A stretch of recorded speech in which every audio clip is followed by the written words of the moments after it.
All right, so if you're wanting to be toxic free in your studio, solvent free, all that sort of thing, how can we start a painting off and get those nice fluid washes and things like that?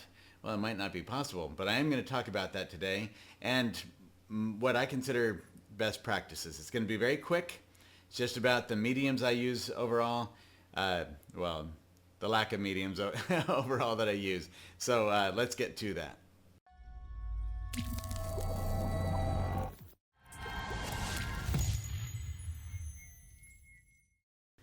All right, so I have, over the last 3 years, particularly, I have read about everything. No, I've read everything I can find on art materials. The toxicity of them, the longevity of them, what actually works and what doesn't, and it just kind of twists the brain into a pretzel sometimes. So, the National Gallery of Art. Other universities and museums around the world have been doing a lot of testing with art materials, and there's just so much that is out there, and yet so little we still know. But it seems to be that the consensus among all of these different organizations, among the different art manufacturers, today I called Natural Pigments and talked to George there at Natural Pigments about a particular medium called Olio Gel, because I just use walnut oil. I have for about 6 or 7 years. I just use walnut oil as a medium, and I don't use very much of it. I've just been using a little bit. I used to use Gamsol, mineral spirits, and Robert Gamblin talks about how it's the least toxic solvent that we can really use in terms of something like a mineral spirits. But it's still, I don't know, it didn't really affect me that much over the 25 years that I used it. I didn't feel that it did. But at the same time, it's really hard to tell on some of that stuff.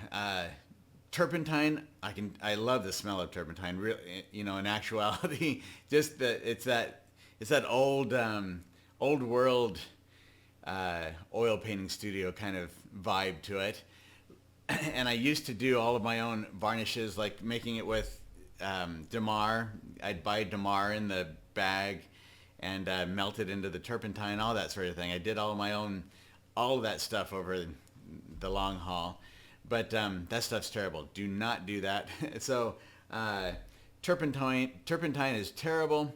It dissolves. It'll actually be absorbed through your skin. The fumes are awful. Everything about it is a bad practice to be using it in a studio environment. Maybe if you're out on location, you have all this ventilation, but even then, I'd recommend not using it, especially since you get it on your hands, it can absorb through the skin. That brings in some of those paints you're working with and the toxins like cadmiums and other things that can come from that. So paint overall, oil paint is a non-toxic type of endeavor. If you don't eat it and you don't spray it with like an air sprayer, and you don't sand it, so where you're breathing in the particles from sanding it, you're really not going to have any problems from oil paint by itself. If you take the oil paint out of the tube and just apply it to whatever you're painting on, whether it's a panel or canvas or whatever, if you just use paint straight from the tube, you're virtually non-toxic. It's not going to affect you. The paint itself is not going to absorb through your skin. You're not going to have problems that way. There are no fumes from oil paints. It's just oil and the pigment that is in there. And the pigment is the same. It doesn't matter what you're using, whether it's watercolor, acrylic, oil paint. The pigment is all the same for the most part. It's just the binder that's different. It's gum arabic or an acrylic emulsion or whatever it is that they use. In oil paint, it's oil. If you're not allergic to oils, plant-based oils, which is linseed oil, walnut oil, all that sort of thing, you're not going to have any problem from oil paint. It is the solvents and the mediums and the other things that people use that cause that kind of toxicity.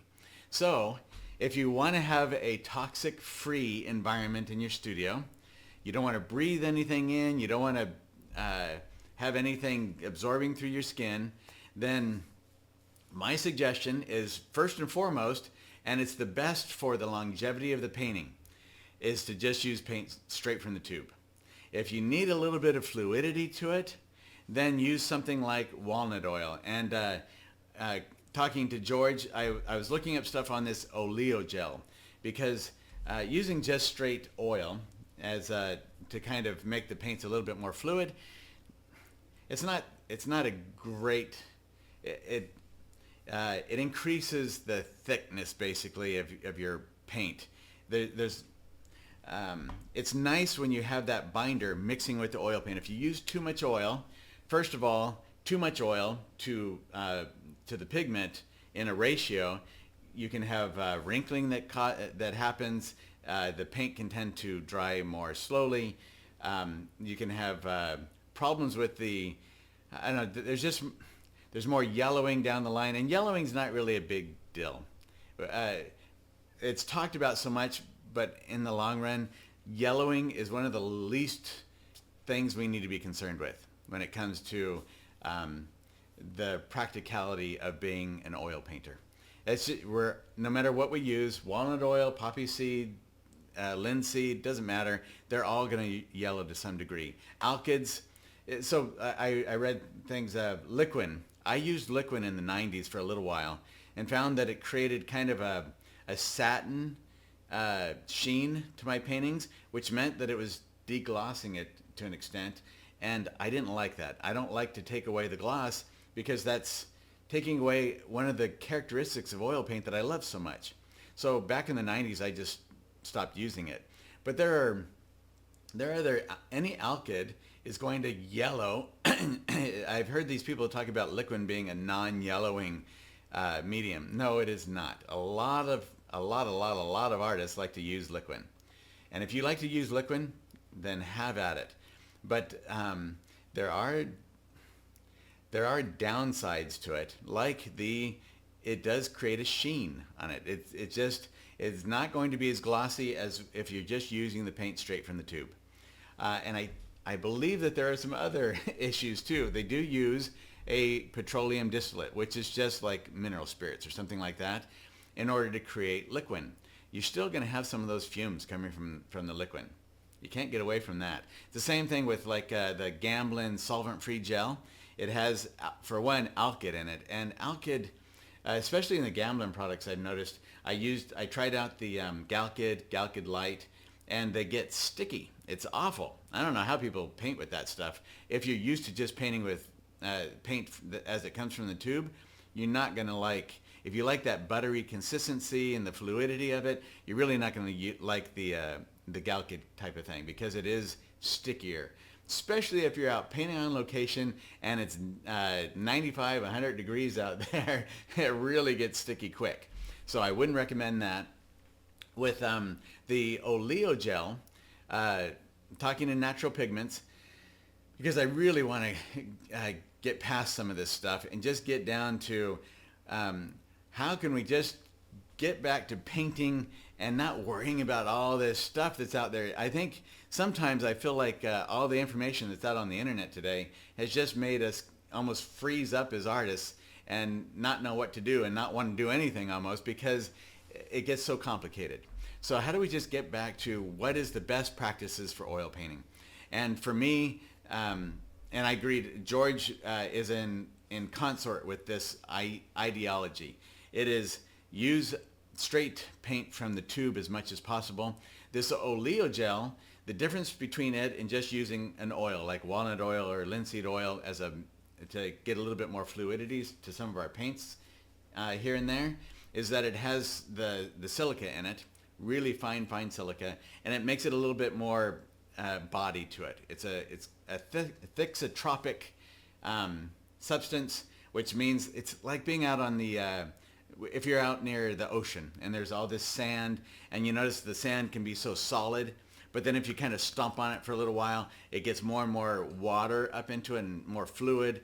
That's thixotropic, really. So think about it like that. The more you work the Olio Gel, the more fluid it becomes. Otherwise, it's kind of more heavy body because of that silica. He said that it will not degloss like the Liquin does. It's not going to affect the paint in any way. It won't look different than when you're just painting with straight paint from the tube, but it can give it a little bit more fluidity. So don't use a lot of it. No matter what you use, overall people abuse mediums. They use mediums way, way, way too much.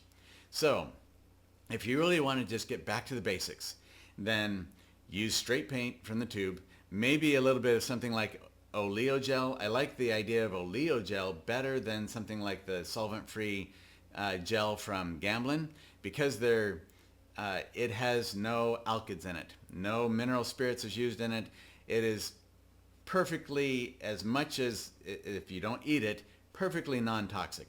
Nothing bad's going to come from it by using it, and it can give a little bit more fluidity to the paint and a little bit more body than just using extra oil like walnut or linseed. So that would be my suggestion. And that's where I'm focused. I tried out recently because I'm like right now I'm working on a large 40 by 30 oil painting of aspen trees because one of my galleries said we need another big aspen piece. So I'm working on that, and sometimes just using paint straight from the tube, it takes forever to get that first layer of paint. That first covering of the white on there can seem like it takes forever. So I did get tempted again, and I tried out some mineral spirits, and I didn't remember, because it didn't seem like there was any fumes from it. But when I opened up that mineral spirits, it's Gamsol is what I had, probably the least toxic of all of them I've ever tried. It's been sitting there for 6 or 7 years, really, without being used much at all. And I opened it up and I could just smell it again. And I thought, I don't remember that before. Maybe I'm just getting more sensitive to it. I don't know what it is. But it did remind me that I'm better off without it, I think. No, I'm 99.9% sure that I'm better off without it, if statistics are ever really true. So straight paint from the tube. Use a really good oil paint, like a Michael Harding. Gamblin's a decent paint manufacturer. Rembrandt, Old Holland, things like that. Natural Pigments, they've got great paint. So use a really good paint, and you're not going to need much of barely anything at all most of the time. So the only other time I would do it is in the very beginning stages, and that's where this Olio Gel might come in handy. So if you want to try something, I would recommend trying out a little bit of that. You can make your own, but I'm going to stay away from that because the silica that you mix with the linseed oil, sure, we can all make our own that way. But that stuff, you have to wear a respirator with it because it's really, really, really fine silica. And you get that in your lungs, and you can cause some major problems from it. So I would say if you're trying to stay away from toxicity, don't even bother saving a few pennies on making your own. Just buy the Olio Gel. I have no financial affiliation with any of these companies. They're saving you the trouble of that possible toxicity. Once it's in that oil, there's no problem. No toxicity whatsoever. You don't have to worry about it. So that's the way to go.